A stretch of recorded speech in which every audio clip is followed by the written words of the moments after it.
Hi guys, it's your guy Greg Giants here with another NFL video. Not a Giants video, but I wanted to get my take on the NFL divisional matchup games.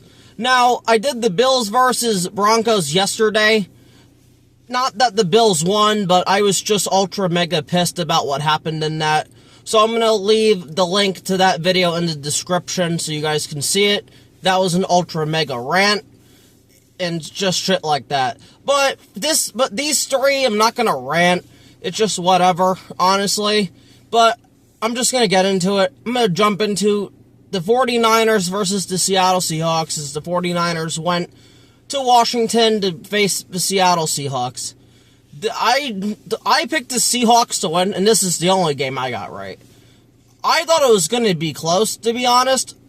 This ended up being a complete ass-thrashing, ass-whooping by the Seahawks. 40-6.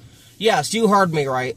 The Seattle Seahawks beat the 49ers 40-6. I just mean, just wow. Now, I missed a lot of this game because I was flipping out on the Broncos, and I was doing that video yesterday, but I ended up watching the highlights and then watching the second half, and it was really bad for the 49ers, First, what happens, Raheed Shaheed returns the opening kickoff for a touchdown, 7-0. Then the Seahawks got another touchdown, 14-0. Then they got a field goal, 17, and it was just pretty much over at halftime. Brock Purdy couldn't do anything. Brock Purdy's overrated, and this is just why, he had two picks. He couldn't do anything. Just not good. The running game couldn't do anything. The 49ers were completely shut down. This is the worst I've seen Kyle Shanahan, but it's just not a good job by the 49ers. But gotta give credit to the Seahawks. This defense by Mike McDonald is no joke. They just completely shut their ass down. They couldn't do anything, only allowing 2 field goals. That's incredible by the Seahawks. It's kind of hard to have the bye week and then you have to play another game after being off for a week when you're facing a team who just played with momentum, but man, they just completely just stopped the 49ers. They couldn't do anything.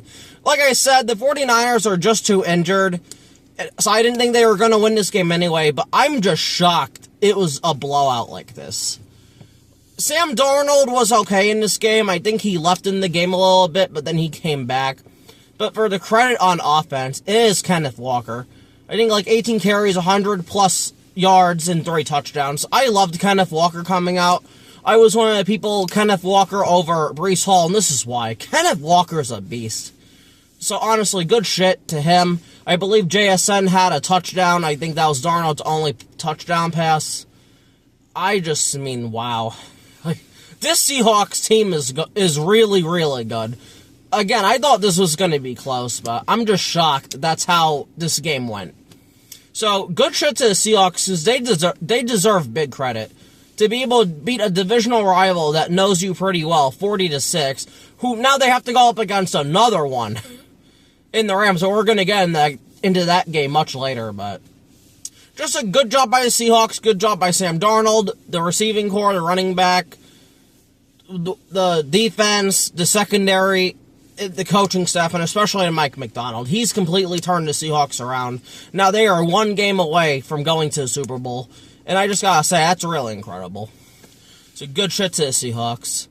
Now to get into the Houston Texans as they traveled to Foxborough, Massachusetts to take on the New England Patriots. And I picked Houston to win this game. I ended up being wrong. What I ended up saying in that preview video was just, CJ Stroud just had to play mediocre and they would have won. He did not play mediocre at all. He had 1 touchdown pass, 4 picks, and I think he lost a fumble too. CJ Stroud did not play well, and at this point, if you're a Houston Texans fan, and if you're their organization, you need to start having a conversation if CJ Stroud is going to be the quarterback moving forward, because ever since his rookie year, he's just fell off a cliff. He has regressed the last 2 seasons. Now, to be fair, he didn't have Nico Collins this game. Dalton Schultz got hurt in the first quarter, so he was down those guys, but he was just not making good decisions either. Just bad throws, fumbled the ball. You can't do that. I feel bad for CJ Stroud because he seems like a genuine good dude, but can you be the franchise quarterback for this Houston Texans team? Because honestly, he's the reason why they lost this game. He couldn't do anything. And I also want to give credit to the Patriots defense as well, but I just seen like he couldn't do anything. His wide receiver fumbled. Woody Marks, their running back, fumbled. They just couldn't do much of anything, and it's just a damn shame because they had a really good chance, especially with now Bo Nix being down, which I'm going to talk about at the end of the video, to go to the Super Bowl if they would have just won this game, and the fact he couldn't do anything. That's the worrying part if you're a Houston Texans fan, because that was not a good performance by CJ Stroud at all. And I'm sorry, he needs to be held accountable. Even though the offensive line's some bullshit, and they need to fix this offensive line. They need to put a bunch of resources into this offensive line. Like, if Tyler Linderbaum of the Ravens ends up becoming a free agent, Houston needs to throw the bag at him. They need to fix this offensive line for CJ Stroud. Because, yes, he's been bad, and there needs to be conversations and questions about him moving forward, but this offensive line sucks. This offensive line rarely ever gave him time today, and that's a reason why he lost. But as the quarterback, you get the credit, but you also get the blame when you lose. So it's just, CJ Stroud, I'm just very disappointed in you, because I picked you to win. The game was in their hands. It was a back and forth game until like the late in the third quarter, and the Patriots just pulled away. And when they scored, when they got to, I want to say it was 21-10, I knew the game was over. It was done. Period. That was it. So it's just a damn shame, but now Houston has to go home, being 0-7 all-time in the divisional round, and the only NFL current team right now, since they got added in 2002, to not make a championship game, and that's just an absolute shame. So it's just an absolute damn shame if you're the Houston Texans, because this defense played so well today, and I want to give them huge credit. That defense was the only reason this was not a blowout. Will Anderson's a fucking beast. 3 sacks. Danielle Hunter, 3 sacks. The secondary making tackles. Al Shakir, the linebacker, great. Derek Stingley got burnt for a touchdown, but rather than that, he was great. Lassiter was great. Jalen Petrie was great. The point is, this defense played its ass off, and they should have won. But because CJ Stroud he didn't do anything. He didn't do anything productive. He didn't do anything well. They lose a football game, and they have to go home now. I mean, Houston's got to try to win quick, because I don't know how many more years you're going to be able to hold this defense together, but it's just not good. I feel bad for those guys. This was the best defense in the playoffs right now, and it really was. I don't think Denver, with or without Bo Nix, would have beaten this Houston team if CJ Stroud just stepped up and he just couldn't do anything. But now I want to get at the Patriots. I got to give the Patriots credit. I'm going to start with their defense. Their defense played great. Yeah, CJ Stroud's a shell of himself, but this defense made it hard on him. Physical. Always making tackles. Covering extremely well. Christian Gonzalez had one hell of a game. Like, no one could do anything on Christian Gonzalez. I am so glad Washington did not pick him and they went with Emmanuel Forbes. Thank you. Because I would have hated to have to deal with Christian Gonzalez. I mean, Milton Williams, their defensive tackle, was another big part of why they won. He played great. Ellis, their linebacker, he played great. Just so many guys they had played great.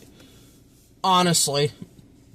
So, big credit to that defense, because that Patriots defense is why they won the game. As for Drake May, he had a pick, and he fumbled 3 or 4 times. He lost one of them. He didn't play his best game, but how this defense is playing right now, you don't have to. But against Denver next week, it's going to be interesting to see what he does. So, Drake May has to play better if they're going to win the Super Bowl. With or without Bo Nix, it's still going to be tough, but Drake May has to play better, because these 2 playoff games have not been good from Drake May. But he did have the clutch touchdown to Butte over Derek Stingley to pretty much just put a nail in this game, so he came up big when he had to, but honestly, Houston was going to have no chance anyway. The Patriots could have just stayed scoring. What was the score? They could have just had 21 points, and they still would have won anyway. That's how pitiful this Houston Texans offense is. But, just, great credit to them. Stevenson, their running back, he ended up getting some big first downs late in the game to really start to seal it. So, but again, their team just did great. And big credit to Mike Vrabel, because again, this roster is not the best. This is not the most talented roster, but Mike Vrabel has these guys prepared. They're detailed-oriented. They know what to do. Physical. They make contested catches. Drake May makes really nice deep passes. This team just knows how to win. But we're going to see what they do next week in the in the AFC Championship at Denver next Sunday at 3 o'clock. So good shit to them, and I'm happy that they're moving on. Now for the last game on the slate. We have the Los Angeles Rams traveling to Chicago, Illinois to take on the Chicago Bears. Now this game, like the Bills and Broncos one, also went to overtime, as the Rams ended up winning this game 20-17. But before we even get into that, this was a back-and-forth game also for the whole entire game, though. I think it was the Rams went up 7-0. Then the Bears tied it 7. Then the Rams got a field goal. Then the Bears got a field goal. Then the Rams touchdown. And then we're in the fourth quarter, 17-10. The Rams on a third down ended up running it. Fourth and short at their own 15. They end up having to punt. They punt. Caleb Williams has the ball. Caleb Williams has to come up clutch to try to win this game. First down, really nothing. Second down, really nothing. Third down, got a nice third down. Got a couple of downs, but where this really got crazy, it was fourth down. They don't get this fourth down, they're going to lose the game, and that's going to end their season. Caleb Williams gets the ball. Caleb Williams moves around the pocket. Caleb Williams goes all the way back to his own 40, throws off his back foot, an insane desperation heave to the end zone, and the ball landed in his wide receiver's hands for a touchdown, or it was called Komet for a touchdown. The game is tied at 17. At that point, all the momentum was on the Bears side, as they then go to overtime. I love Caleb Williams. If he would have made the championship, I would have been back on his bandwagon like I was when he was a prospect, but because of what I'm going to mention next, I am not. And I'm done. Until he gets to a championship. Because this is the shit that pisses me off with him. The Rams get the ball first. They end up having to punt. Can't do anything. Bears have the ball now. Next score wins. All the Bears have to do is get in the field goal range. Caleb Williams, great pass on first down to, I think it was Komet, first down. Caleb Williams, an absolute dart to, I think, Zacchaeus or whoever their wide receiver, or Burton. First down. Now this is where it gets fun. The Bears have the ball. I think it's like first or second down at the Rams 45-yard line, maybe midfield. Caleb literally has to get 10 or 15 more yards, get in the field goal range, and Cario Santos sends you to the NFC Championship. Caleb Williams gets the ball. Caleb Williams is looking, fires it, and it's overthrown and picked. And this is the fucking problem, and this is why I am off the bandwagon. Because Caleb Williams will go from making great plays to absolutely making dumbass, stupid fucking decisions for no reason. Completely overthrew the covered receiver to the safety. I think it was Quinn Lake or it was Cam Curl for a pick. And it's just like, you have gotta be fucking kidding me if you're Caleb Williams. He has all the talent in the world, and yet he has dumbass decision-making. Someone said on Twitter, and I completely agree, he is this generation's Brett Favre. And they're absolutely right. This man is Brett Favre. Because it's just unbelievable. You have the fucking game. All you have to do is get 10 more yards about. And he does that. Like, you have to be kidding. You just gotta be kidding if you're Caleb Williams. That's just an absolute shot to the heart. If you're a Bears fan, you had the game. That reminded me of the 2009 NFC Championship, where Brett Favre against the Saints needed about 10 more yards to get in field goal range for, I think, their kicker at the time, Ryan Longwell, whoever it was, to kick the game-winning field goal to send Minnesota to the Super Bowl face-off against the Colts, and Brett Favre threw a stupid pick. That's exactly what this reminded me of. A throw that should never have been attempted, should never have been thrown, and yet he does it and he overthrew him right to his safety. That's just some dumbass shit by Caleb Williams. It's just an absolute shame. It's just a shame. It's just horrible. It just sucks. But then regardless, after that, you guessed it, Rams have the ball at like their own 20. Stafford, boom, boom, boom, gets down the field. Bears try to send an all-out blitz on 3rd and 6. Tight end was right there, caught it.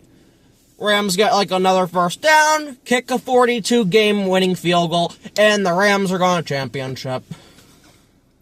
It's just an absolute shame. I thought the Bears had this game. This is why I picked them. So I'm 1 for 3 with picks today. 1 and 3 with picks.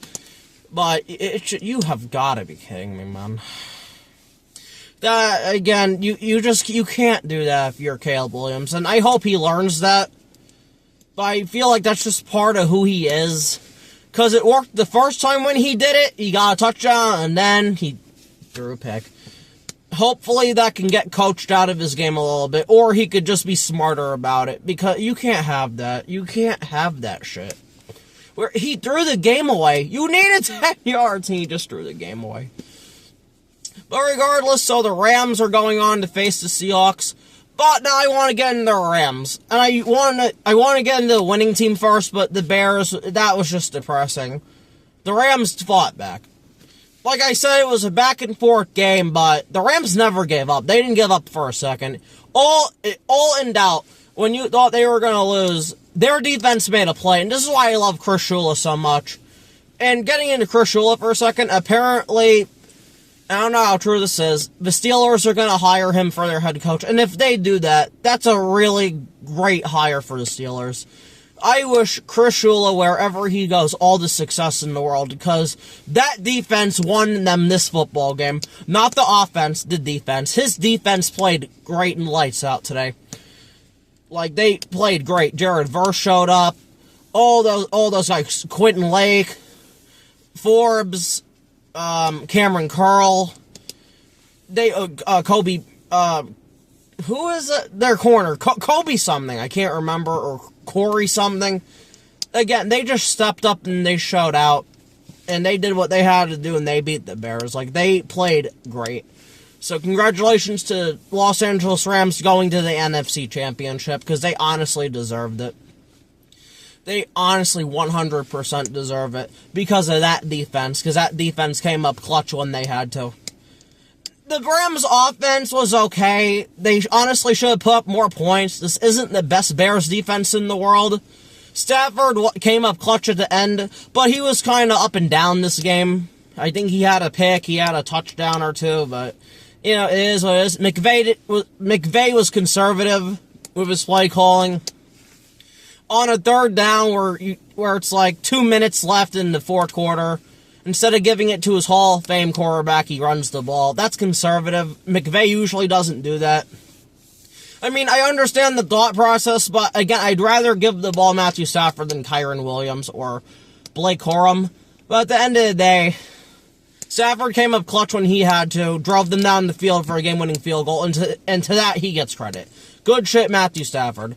He is already a Hall of Famer, but if this man wins a second Super Bowl along with the MVP, he's probably going to be a first-ballot Hall of Famer. And at that point, it's well-deserved. So, good shit to them. It's going to be an interesting game between the Rams and the Seahawks, a divisional matchup. Both their previous games were great. The last one was on Thursday night, which a really controversial bullshit call against the Rams. So it's going to be interesting to see who wins this one. I'll get into that next week. Well, a couple of days from now, but regardless, so this game really was the only one good today. The Seahawks won yesterday, and the Patriots won. Was okay for a little bit, but we knew what was going to happen when Stroud kept throwing picks. So regardless, just to recap, we now have the New England Patriots, the 2nd seed, go to Denver, Colorado to take on the Denver Broncos, Mile High, as the 1st seed. Now, after my ultra mega rant on the sorry-ass Bills and Broncos, I ended up learning Bo Nix got hurt. Like I said, I want to be the biggest asshole possible, and I want the Patriots to win this game no matter what, but I didn't mean this man get hurt. I don't want Bo Nix to get hurt. I wanted Bo Nix to go out there and lose so I could laugh at him. Like, this is what sucks now. It sucks for Broncos, and I'm sorry to them. It sucks their quarterback went down on the second to last play of that game with an ankle injury, which he played through. But this absolutely sucks now for them, that they have to start Jared Stidham in a football game against Drake May and the Patriots. Already with this Patriots defense that swarms everybody all over the place. So it's just an absolute damn shame for Broncos. So if they end up losing, I'm just going to make one video recapping everything. I'm not going to go completely nuclear on the Bronco fans, as they deserve, because this is now invalid and this is bullshit now. Like, literally, they're fucking backups in the game. That is not how I wanted this to go down, so even though they don't deserve it, I apologize to Bronco fans. That absolutely sucks that your quarterback now is down. Nobody should ever wish for injuries, and that sucks. So now it's going to be Jared Stidham, and I think they signed Ben DiNucci off the practice squad, or they just signed him, but that's a huge blow to the Denver Broncos. And again, I apologize. As a Denver Bronco hater, because your fan base were assholes to me and my fan base in our Week 7 game, I never once wished Bo Nix got hurt. I just wanted to laugh at Bo Nix when he was in the game as he soiled and embarrassed himself, but not that. That's absolutely fucking brutal. And I hope Bo Nix comes back stronger than ever next season, because that's bullshit. That's absolutely 100% bullshit. That's absolutely devastating if you're a Broncos fan. Even though they've been assholes, nobody deserves that. That's absolutely horrifying. So, prayers up to Bo Nix. I know it's just an ankle, he's gonna be fine, but again, that just fucking sucks. So, I apologize to Bo Nix. I apologize to the Broncos, and I apologize to the Bronco fans. At this point, this rivalry's dead, because there's just no fun now. There's no more hatred, because it all just went away when this man got hurt. Because even if you lose, it's just invalid. No matter what happens, it's going to be our backup was in. You know what? They're absolutely right. There's no comeback to that. Because we truly don't know if Bo Nix was fully healthy, if they would have beaten the Patriots. And honestly, I probably would have picked the Broncos.